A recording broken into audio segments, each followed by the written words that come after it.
നമ്മൾ ഇന്ന് ഉണ്ടാക്കാൻ പോകുന്നത് കോവയ്ക്ക കിച്ചടിയാണ്. അതിനായി ആദ്യമേ തന്നെ 2 കപ്പ് കോവയ്ക്ക ഇതുപോലെ എടുത്ത് അരിഞ്ഞു വെച്ചിട്ടുണ്ട് ചെറുതായിട്ട്. ഇനി നമുക്ക് ചട്ടി ചൂടാക്കിയിട്ട് അതിലേക്ക് 1 ടേബിൾ സ്പൂൺ വെളിച്ചെണ്ണ ഒഴിച്ചു കൊടുക്കാം. എണ്ണ ചൂടാകുമ്പോഴേക്കും 1 ടീസ്പൂൺ കടുകും കൂടി ചേർത്ത് കൊടുക്കാം. കടുക് പൊട്ടുമ്പോഴേക്കും കുറച്ച് കറിവേപ്പിലയും വറ്റൽമുളകും കൂടി ആഡ് ചെയ്ത് കൊടുക്കാം. എന്നിട്ട് അതിലേക്ക് നമുക്ക് കോവയ്ക്കയും കൂടി ചേർത്ത് കൊടുക്കാം. ഇനി നല്ലപോലെ ഇത് വഴറ്റിയെടുക്കണം.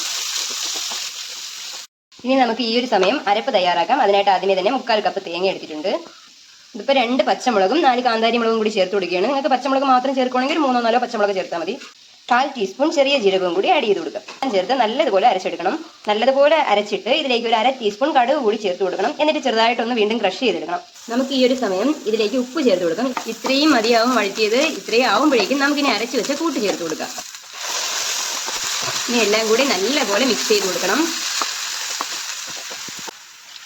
1/2 കപ്പ് വെള്ളവും കൂടി ചേർത്ത് കൊടുക്കാം. ഈ ഒരു സമയം പുളിക്ക് ആവശ്യമായിട്ടുള്ള തൈരും കൂടി നമുക്ക് ഒഴിച്ചു കൊടുക്കാം. നമ്മളിപ്പോൾ 5 ടേബിൾ സ്പൂൺ തൈരാണ് ഒഴിച്ചു കൊടുത്തത്. നിങ്ങൾ നിങ്ങളുടെ പുളിക്കനുസരിച്ചിട്ട് നോക്കി ഒഴിക്കണേ. ഇനി നമുക്ക് കുറച്ച് കറിവേപ്പിലയും കൂടി ഇട്ട് കൊടുക്കാം. ഇത്രയും മതി. ഇത്രയും ആകുമ്പോഴേക്കും നമുക്ക് തീ ഓഫ് ചെയ്ത് കൊടുക്കാം. അങ്ങനെ നമ്മുടെ കോവയ്ക്ക കിച്ചടി റെഡി.